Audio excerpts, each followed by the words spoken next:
السلام علیکم ورحمۃ اللہ وبرکاتہ۔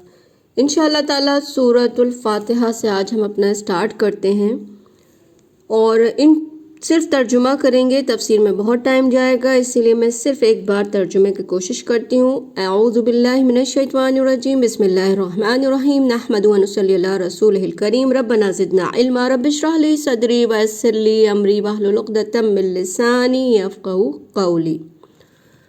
اللہ سبحانہ و تعالیٰ نے قرآن کے شروع میں ہی ہمیں بتا دیا الحمدللہ، تمام تعریفیں اللہ کے لیے ہیں۔ اس کے دو معنی آتے ہیں، تمام تعریفیں اللہ کے لیے، تمام شکر بھی اللہ ہی کے لیے ہے، تمام شکر اللہ ہی کا ہے۔ کون ہے اللہ؟ اپنے بارے میں بتایا رب العالمین، جو کہ رب ہے، پالنے والا ہے، کیئر ٹیکر ہے، بنانے والا، پیدا کرنے والا اور چلانے والا، سب کچھ کرنے والا ہے، عالمین کا، تمام جہانوں کا، سارے ورلڈ کا، فرشتوں کی دنیا ہو، چاہے حوروں کی ہو، چاہے جنت کے غلمان ہو، یا ہم انسان ہو، یا سمندر کے جانور ہوں، زمین کے اندر کے کیڑے مکوڑے ہوں، بیکٹیریا ہوں، مائکرو آرگینزمس ہوں، سب کو پالنے والا، چلانے والا وہ رب ہے، اللہ ہے۔ رب مینس پالنے والا، للہ اللہ ہے۔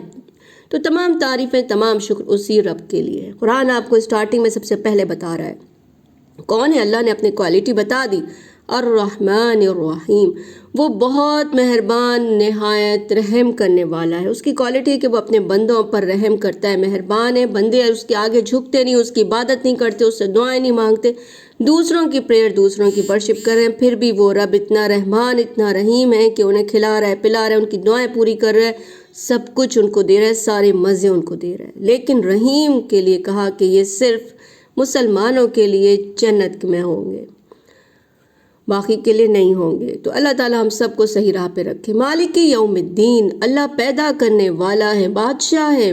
مالک مینس بادشاہ ہے۔ کب کا بادشاہ؟ یوم الدین، جزا، سزا، ریوارڈ کے یوم کا، یعنی کہ دن کا۔ اللہ کنگ ہے قیامت کے دن کا، جس دن سب کو ان کے کیے کا بدلہ دیا جائے گا، اس دن بادشاہی ایک اللہ کی ہوگی۔ قیامت کے دن اچھوں کو جنت اور بروں کو جہنم میں جو بھیجے گا وہ مالک، بادشاہ، تمہارا رب یعنی اللہ ہے۔ ایاک نعبد و ایاک نستعین، ایاک، یا اللہ ہم یہاں پہ اللہ سے دعا کرتے ہیں کہ ایاک، یا اللہ ہم صرف آپ ہی کی، نعبدو ہم ورشپ کرتے ہیں، و ایاک اور صرف آپ ہی کی، نستعین ہم آپ ہی سے استعانت مانگتے ہیں، آپ ہی سے ہم مدد چاہتے ہیں۔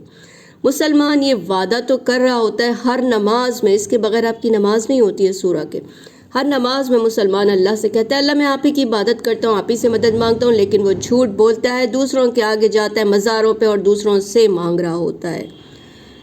اس کو پہلے اللہ سے مانگنا ہے، بعد میں بندوں کے سامنے، وہ بھی زندہ انسانوں سے۔ اجازت ہے ہمیں مردوں سے مانگنے کی، ہمیں قرآن و حدیث سے کہیں نہیں ملتا۔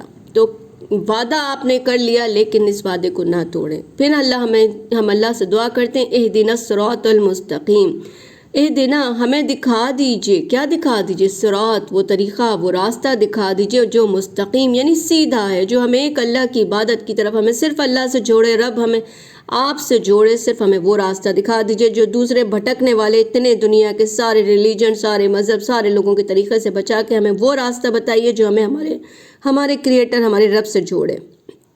صراط الذین انعمت علیہم، یا رب ہمیں ان لوگوں کا راستہ دکھائیے جن پر آپ نے انعام کیا ہے۔ اب انعام کس پر اللہ نے کیا ہے؟ سورہ نساء میں اللہ نے بتایا کہ اللہ کا انعام صالحین، صدیقین اور شہداء پہ ہے۔ تو اللہ ہمیں بھی ان لوگوں کا راستہ دکھائیے جو آپ کے میسنجر ہیں، جو شہید ہوئے ہیں، جو صالح بندے ہیں۔ غیر المغضوب علیہم ولا الضالین، ہم کو ان کا راستہ مت دکھائیے جن سے آپ غصہ ہیں اور جو راہ سے بھٹکے ہوئے لوگ ہیں، ہمیں ان کا راستہ مت دکھائیے۔ پروفٹ صلی اللہ علیہ وسلم نے کہا مغضوب یعنی جیوز ہیں جن پر اللہ کا غصہ ہے، غضب ہے، اور ضالین یعنی کرسچن ہیں جنہوں نے نعوذ باللہ شرک کیا، اور کہا جیزس یعنی عیسیٰ علیہ السلام پروفٹ جو ہیں ان کو نعوذ باللہ سن آف دی گاڈ کہا ہے۔ یا اللہ ہمیں ان دونوں کا راستہ نہ دکھائیں بلکہ ہمیں ان میسنجرز کا راستہ دکھائیں جو ہمیں آپ کی طرف، آپ سے جوڑے۔ زبردست دعا ہے، اس کے بغیر ہماری نماز نہیں ہوتی، اور اس لیے نماز میں اس کو ضرور سمجھ کے پڑھیں۔